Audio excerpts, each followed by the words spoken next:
이제 우리는 주기도문의 마지막 부분에 이르렀습니다. 이제까지 여기에 대해서 우리가 배웠던 사실은 이 주기도문이 단순히 이것을 반복해서 외우기 위한 용도로 쓰이는 것이 아니라는 사실입니다. 자, 물론 이 예배에서 주기도문을 직접 사용해서 함께 기도하는 것은 유익한 일이 맞습니다. 하지만 우리는 반드시 주기도가 가르치고 있는 기도의 목적과 기도의 핵심 내용이 무엇인지를 이해하는 상태에서 이 기도문을 사용해야 하는 것입니다. 우리가 주기도문을 통해서 배울 수 있는 기도의 목적은 하나님께 영광 돌리는 것입니다. 주기도문은 그 처음 시작에서부터 온전히 하나님의 영광에 모든 초점을 맞추고 있으며 하나님의 이름과 나라와 뜻이 온전히 높여지고 성취되기를 바라는 소원을 담고 있습니다. 이렇게 하나님의 영광을 바라면서 기도하는 것은 오직 성령으로 거듭난 성도만이 할 수 있는 일이라고 하였습니다. 거듭나기 이전에 인간의 본성은 하나님의 영광에 대해서 올바르게 인식할 수가 없으며 항상 하나님의 영광보다 자신의 정욕을 앞세우게 되어 있습니다. 그러한 사람들은 말로는 하나님께 영광을 돌린다고 말하지만 자기의 소원을 성취하는 것을 곧 하나님의 영광이라고 착각하는 것을 볼 수가 있습니다. 그렇지만 구원받은 성도는 이제 자기의 정욕과 이생의 자랑을 부인하게 됩니다. 그들은 이 땅의 보화와 성취에 관심을 두지 않고 하나님께서 기뻐하시는 하늘의 뜻에 자기를 맞추게 되는 것입니다. 이것이 바로 하나님의 이름과 하나님의 나라와 뜻을 구하는 기도의 참된 의미입니다. 자, 그렇기 때문에 주기도문은 이 기도하는 사람의 영적인 상태를 점검할 수 있는 도구가 되어주기도 합니다.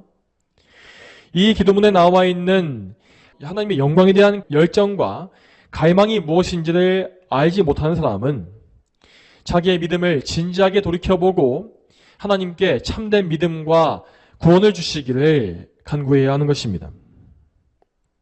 자, 그리고 이와 동일한 의미에서 우리는 우리 삶의 필요를 구할 때에도 항상 하나님께 영광 돌리는 목적을 생각해야 합니다.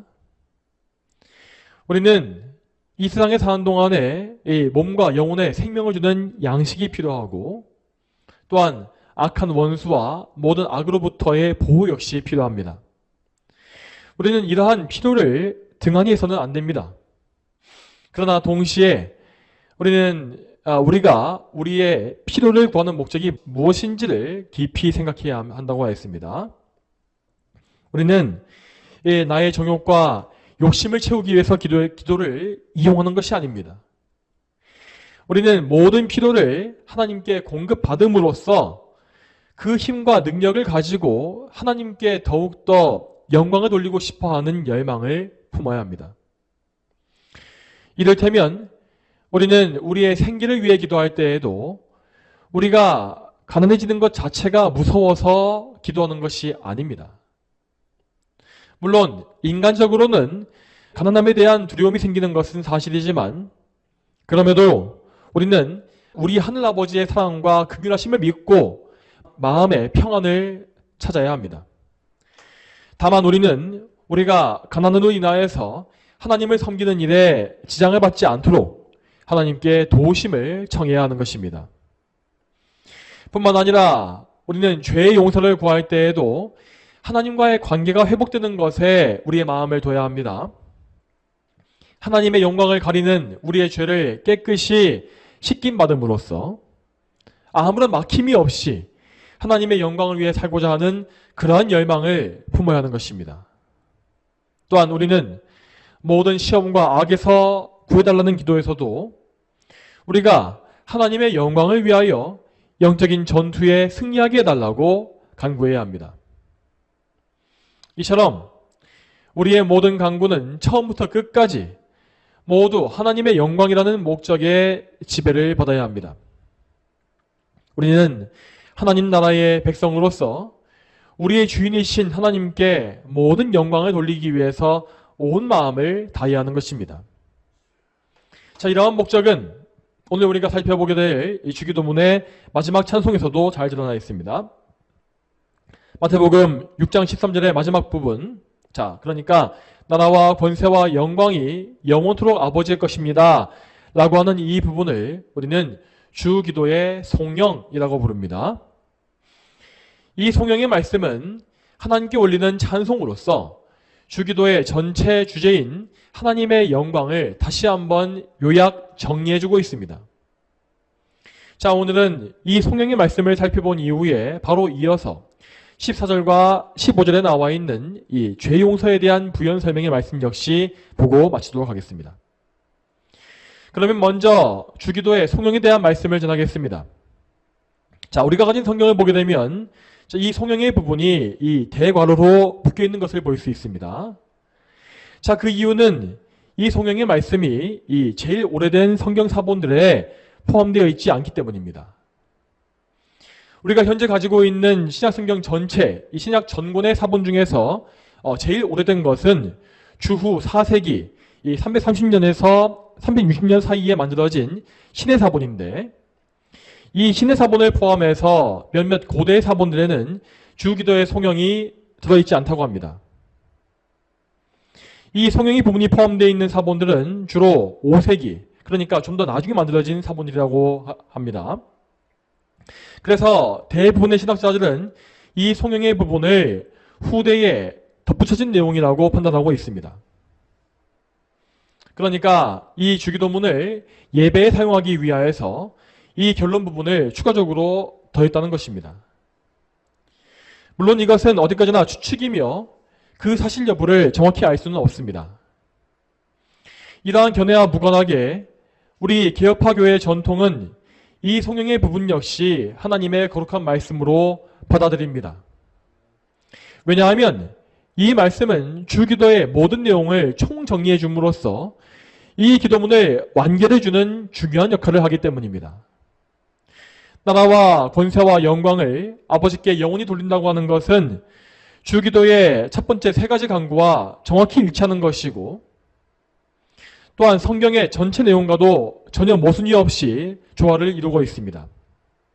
그렇기 때문에 우리 개혁파 교회의 교리적 표준인 웨스트민스터 대소리문답은 주기도에 대한 요리문답에 이 송영의 말씀에 대한 가르침을 포함하고 있는 것입니다. 그러므로 우리는 이 말씀을 하나님께서 친히 교회를 위해 주신 기도의 가르침이라고 믿고 따를 수가 있습니다. 자, 그러면 우리는 이 송영을 통해서 무엇을 알 수 있겠습니까? 제일 먼저 우리는 우리의 기도에 찬송이 포함되어야 한다는 사실을 알 수가 있습니다. 보통 우리는 기도할 때에 우리의 소원과 간구를 아뢰는 것에만 집중할 때가 많지 않습니까? 그리고 기도할 때에 하나님을 높인다 할지라도 그것은 그분께서 우리에게 주신 것들에 대해서 감사하는 기도만을 하는 경우가 많습니다. 그렇지만 주기도의 송영과 같이 하나님 그분 자신에 대해서 높이며 찬송하는 기도를 하는 일은 우리에게 많지가 않습니다. 자, 여러분, 이 주기도의 송영이라는 것은 하나님께서 우리에게 뭔가를 주셨기 때문에 감사하는 그러한 기도가 아닙니다. 이것은 우리가 받은 바 풍성한 선물과는 관계가 없이 하나님 당신께서 높임 받으시기에 합당하시기 때문에 마땅히 올려야 할 찬송인 것입니다. 우리는 예배 시간에 찬송가를 부를 때 외에도 우리의 기도 중에서도 하나님을 찬송하고 높이는 우리의 이런 의무를 다해야 하는 것입니다. 자, 그런데 이러한 찬송은 사실상 우리 마음 깊은 곳에서부터 우러나올 때에만 할 수 있는 일입니다.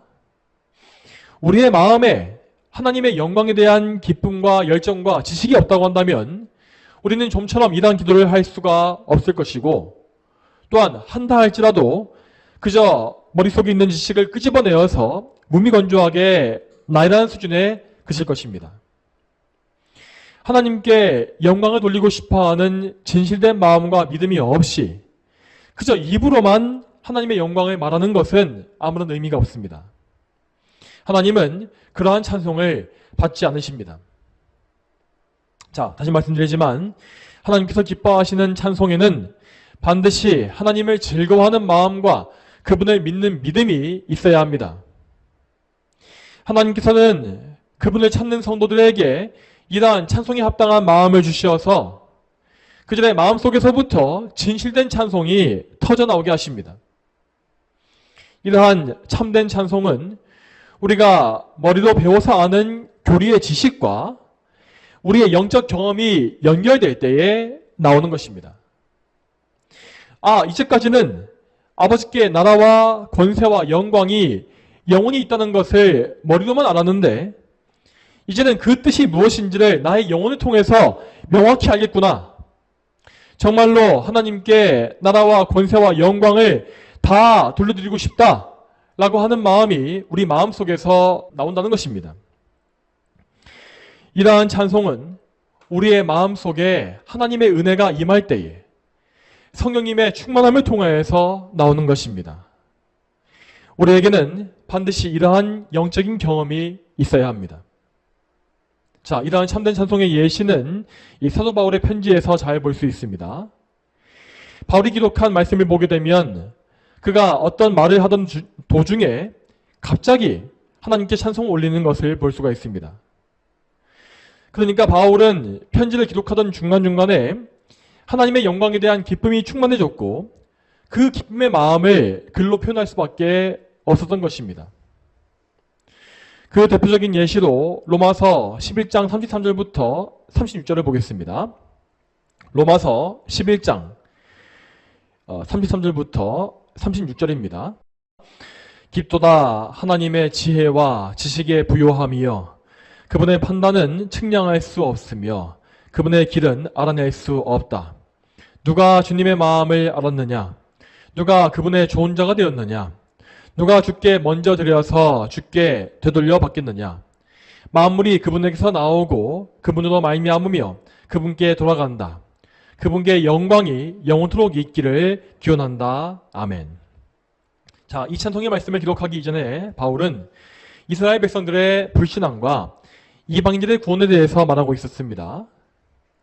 바울은 유대인이기 때문에 그의 동족인 이스라엘 백성들이 그리스도를 믿고 구원에 이르기를 진심으로 소망했습니다. 심지어 그는 말하기를 자기 동족 이스라엘을 위해서라면 내 자신이 저주를 받고 그리스도께로부터 끊어진다 할지라도 좋다라고 말한 바 있었습니다. 그는 이렇게 안타까운 마음을 가지고 있었지만 실상 대부분의 유대인들은 그의 소원과 정반대로 나아갔습니다. 그들은 바울이 가는 곳마다 따라다니면서 복음의 선포를 방해했고 율법주의와 인간 공로의 유대교의 신앙을 퍼뜨렸습니다. 바울은 유대인들에게도 복음을 설파하기 위해서 힘썼지만 점차 그들의 배도와 배교, 이러한 타락이 하나님의 예정과 섭리 안에서 일어난 일임을 발견하게 되었습니다. 그리고 그는 유대인들이 실족하고 넘어진 이 일 때문에 오히려 복음이 온 세계로 퍼져나가게 되는 섭리를 알게 되었지요. 그래서 그는 수많은 이방인들을 구원하실 하나님의 계획에 감사하는 가운데에서 하나님의 지혜와 지식 그리고 판단을 찬송하기 시작한 것입니다. 이 찬송은 바울 사도의 깊은 지식과 풍성한 감정과 그리고 영적으로 성령 충만한 상태가 함께 어우러진 결과였습니다.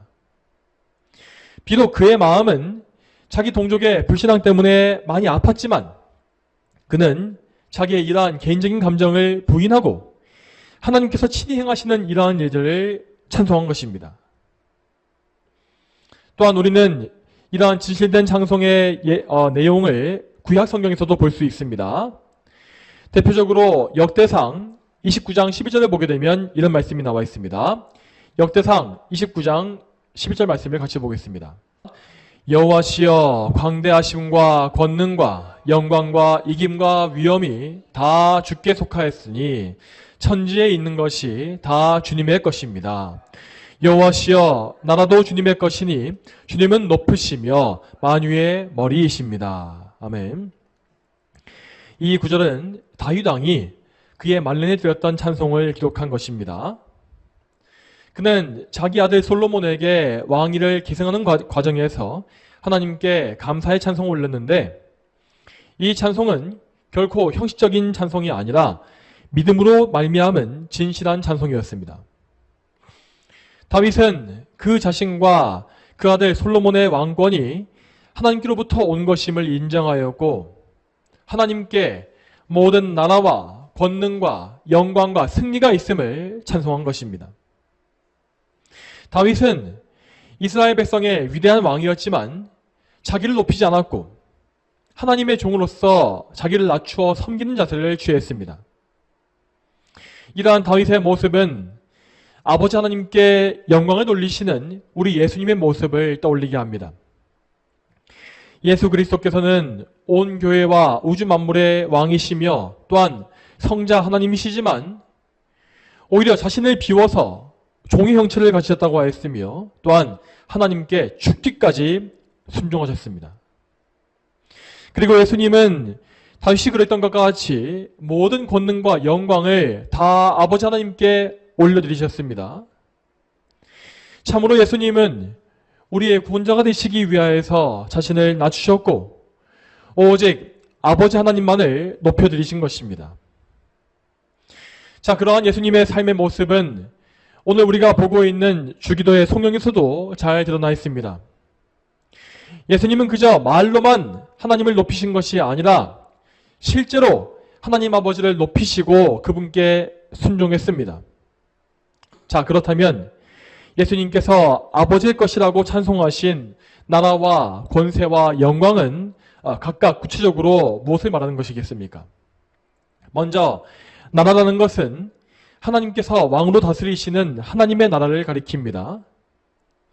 우리 예수님은 이 하나님의 나라를 이 땅에 세우시고 또한 확장하시기 위해서 메시아로서 내려오신 것입니다. 그러므로 우리는 메시아, 그리스도이신 예수님을 믿음으로써 그분을 왕으로 섬기는 것이고 또한 하나님의 나라에 속한 백성이 되는 것입니다. 우리는 하나님 나라의 법인 계명에 순종해야 하고 또한 우리의 왕이신 그리스도의 통치에 감사하며 복종하는 삶을 살아야 마땅합니다. 또한 더 나아가서 우리는 하나님의 나라뿐만 아니라 이 세상에 이 땅에 속한 나라 전체가 하나님 나라의 통치하에 있다는 사실을 믿습니다. 따라서 우리는 이 세상의 국가들이 하나님을 대적하고 우리의 믿음을 핍박할 때에도 두려워할 필요가 없는 것입니다. 우리는 오직 이 세상을 지배하시는 하나님의 나라를 바라보면서 하나님께 충성하는 일에 우리의 전 삶을 다해야 합니다. 이러한 믿음을 가지고 우리는 모든 나라가 아버지께 영원히 있다고 찬송하고 있는 것입니다. 자, 다음으로 권세라는 것은 하나님의 나라를 다스리고 유지할 수 있는 실제적인 능력을 의미합니다. 자, 만일에 하나님께서 이 나라를 소유하기만 하시고 그 나라를 완전히 통제할 수 있는 힘이 없으시다면 그 나라는 너무나 불안정할 것입니다.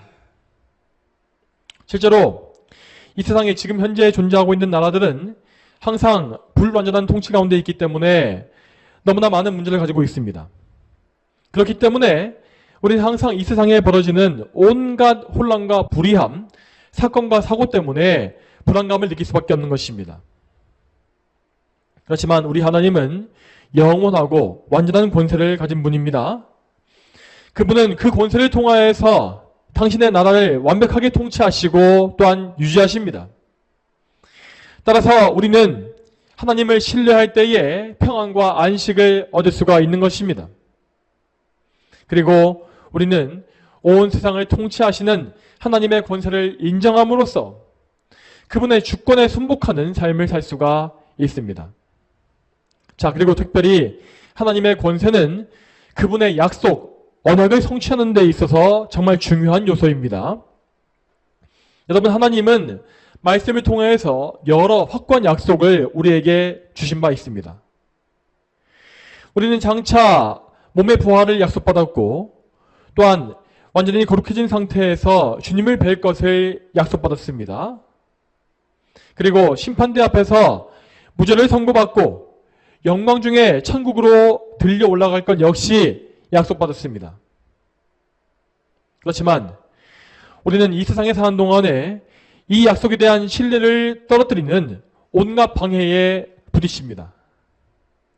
만일 하나님께서 영원한 권세를 가지지 못하셨다면 우리는 결단코 약속의 성취를 믿지 못했을 것입니다. 그렇지만 우리는 하나님의 전지전능한 권세를 믿습니다.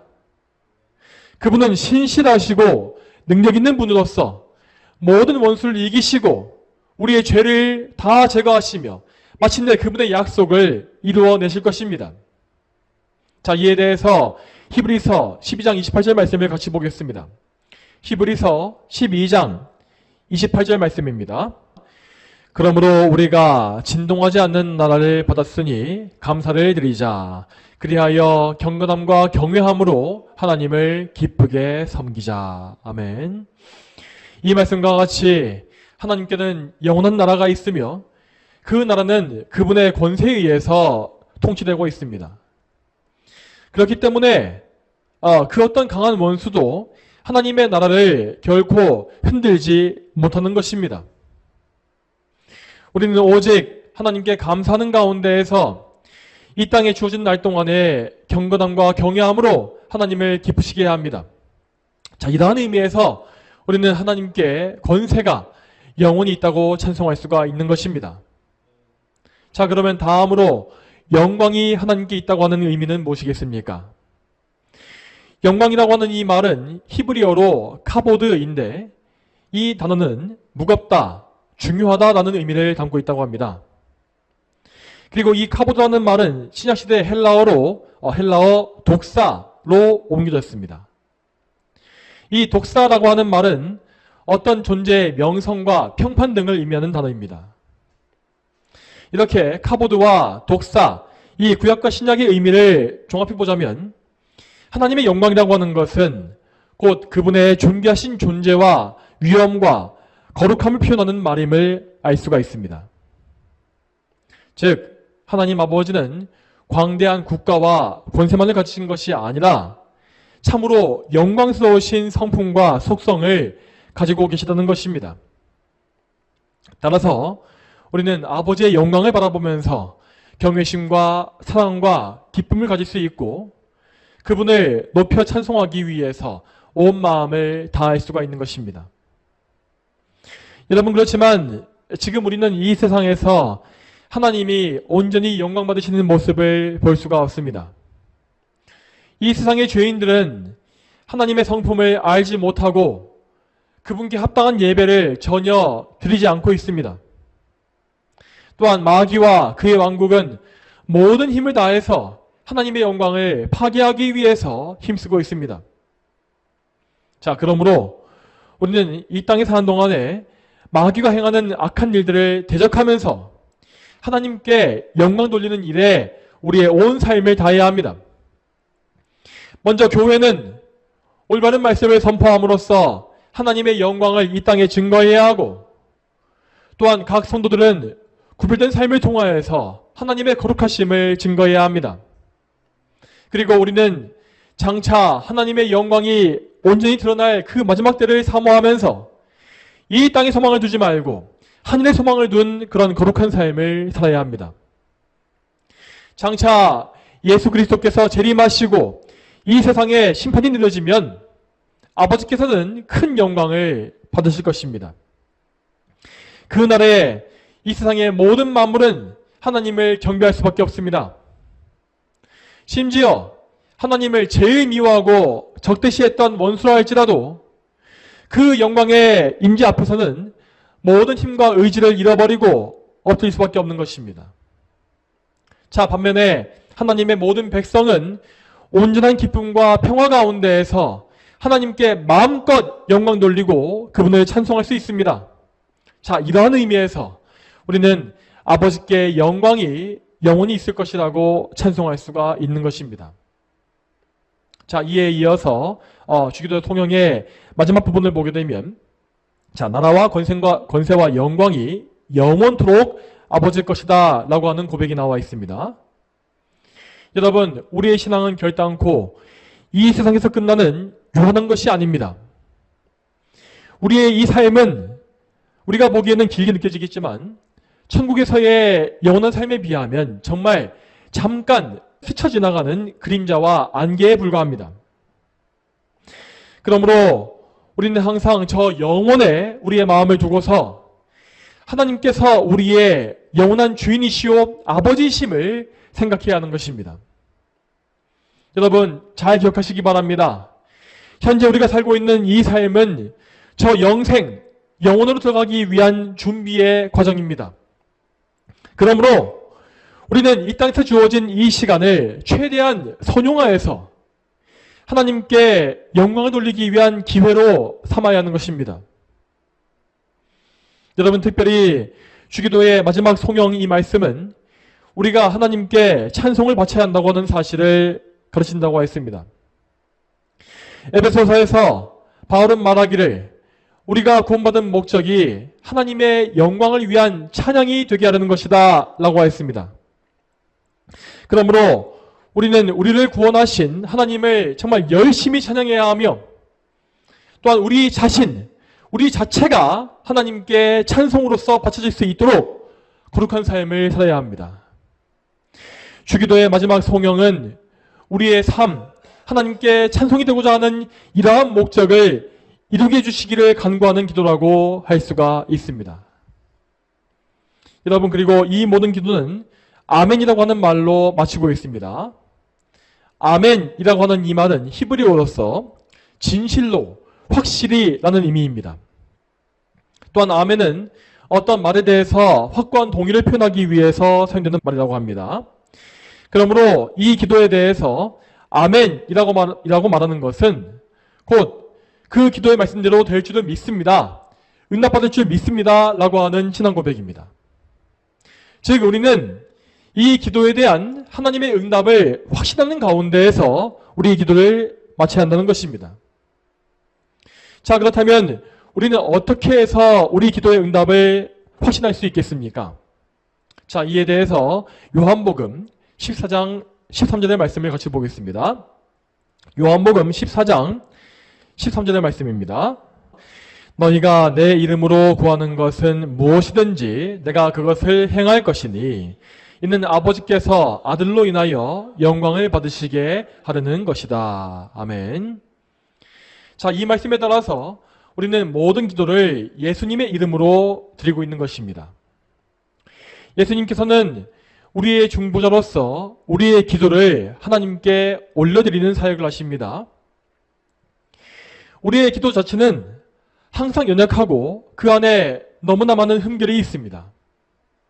그렇지만 예수님께서 우리 기도의 중보자가 되어주시기 때문에 우리의 기도는 향기로운 예물로서 변화되어서 하나님께 바쳐질 수 있는 것입니다. 그러므로 우리는 우리의 의요 중보이신 예수님을 통해서 기도의 응답을 확신할 수 있습니다. 기도 응답의 확신은 결코 우리 열심에서 비롯되는 것이 아닙니다. 내가 아무리 기도를 열정적으로 오랜 시간 했다 할지라도 나에게 그리스도에 대한 믿음이 없다고 한다면은 그 기도는 하나님 앞에 올려질 수가 없습니다.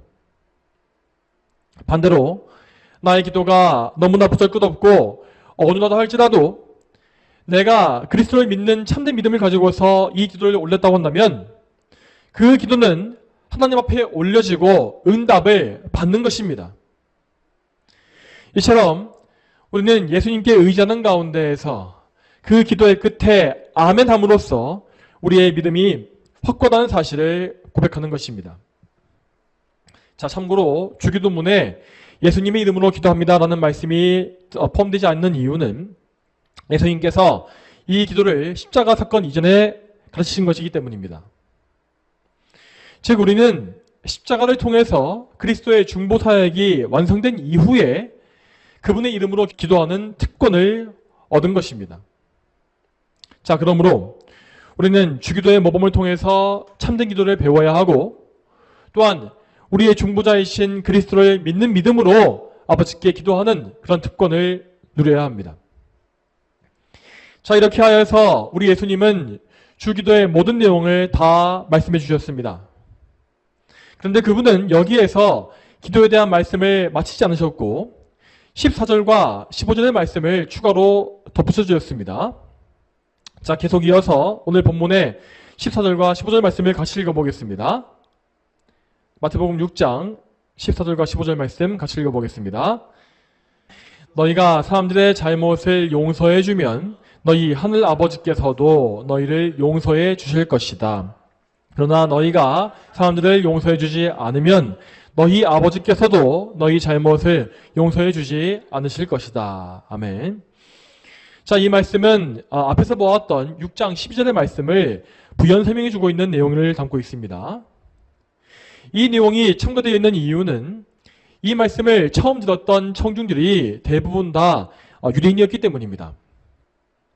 사실 12절 말씀을 제외하고 주기도에 나와 있는 내용들은 유대인들에게 대체로 익숙했던 기도들이었습니다. 하나님께 영광 돌리는 것과 하나님께 양식을 구하는 것, 그리고 모든 죄악과 시험에서 구해달라고 하는 이러한 기도들은 구약 성경에서도 많이 볼 수 있는 내용이었기 때문입니다. 그렇지만 12절에 나와 있는 우리가 우리에게 죄 지은 자들을 용서한 것 같이 우리 죄를 용서하시며 라고 하는 이 말은 유대인들에게 다소 생소한 내용이었습니다. 그 당시 유대인들은 구약 성경을 잘못 이해했기 때문에 원수에 대한 미움과 복수를 정당화하고 있었습니다. 그래서 그들은 용서에 대한 가르침을 잘 이해할 수가 없었으므로 이러한 부연 설명이 필요했던 것입니다. 먼저 14절에서 예수님은 말씀하시기를 너희가 사람들의 잘못을 용서해 주면 너희 하늘아버지께서도 너희를 용서해 주실 것이다 라고 하셨습니다.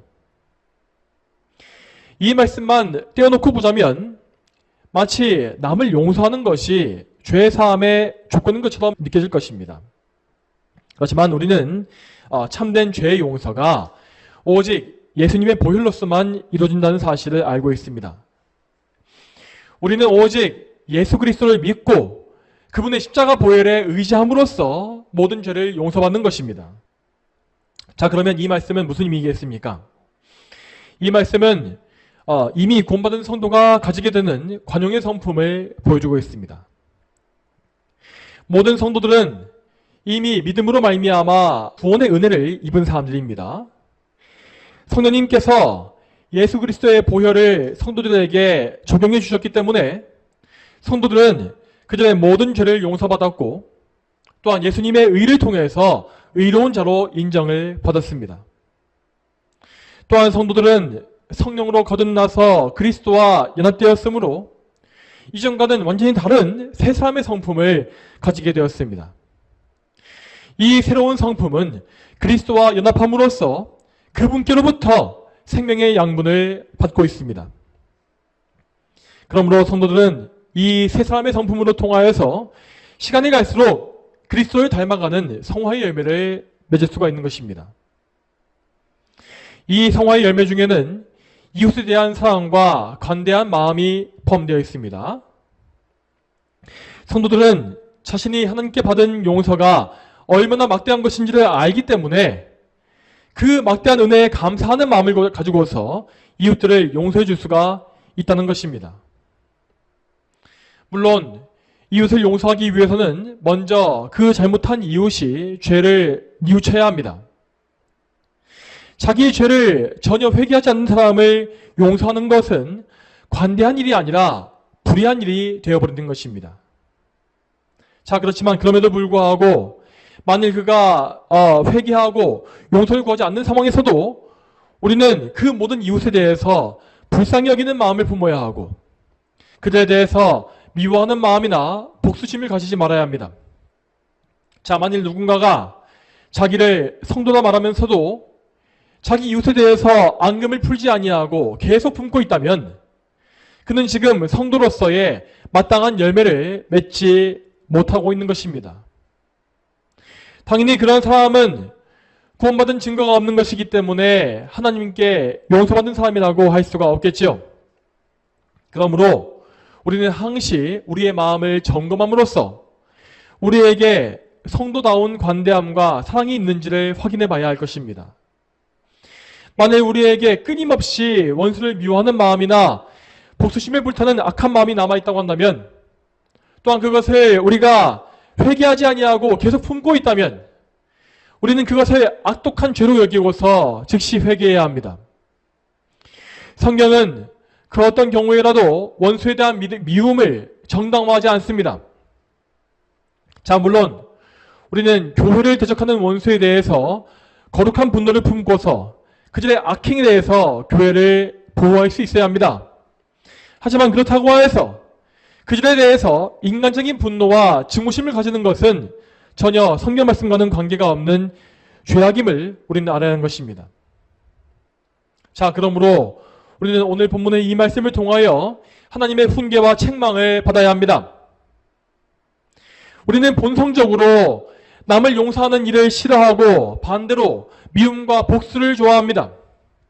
그렇지만 우리는 그리스도께서 우리를 위해 베푸신 죄 사함의 은혜를 기억하면서 하나님의 명령에 따라야 마땅한 것입니다.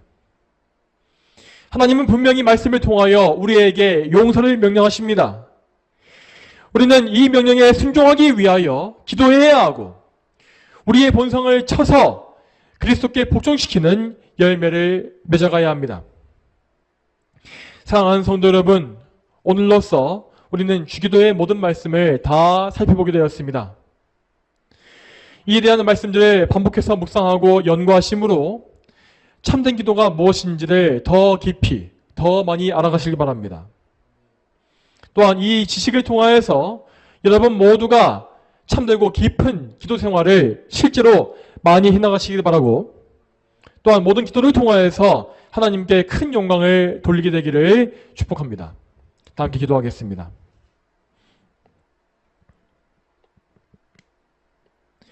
하나님 아버지, 오늘도 주기도의 마지막 말씀을 통하여서 우리가 하나님께 어떠한 찬송을 바치는 것이 마땅한지를 보게 하시고 우리의 기도에 반드시 포함되어야 할 찬송의 요소가 무엇인지를 보게 하심에 참으로 감사합니다.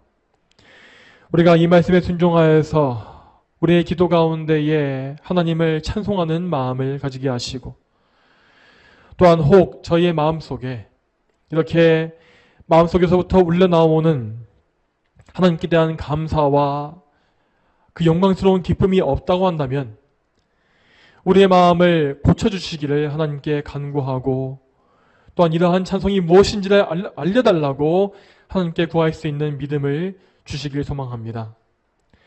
저희 모두가 참으로 이렇게 풍성한 기도의 생활을 하게 하시고 정말로 기도를 통하여서 우리의 필요를 구하고 또 우리의 죄 용서를 받을 뿐만 아니라 하나님께 영광을 돌리고 하나님께 풍성하고 복된 찬송을 올리는 그러한 생활 역시 할 수 있도록 주여 인도하여 주시옵소서.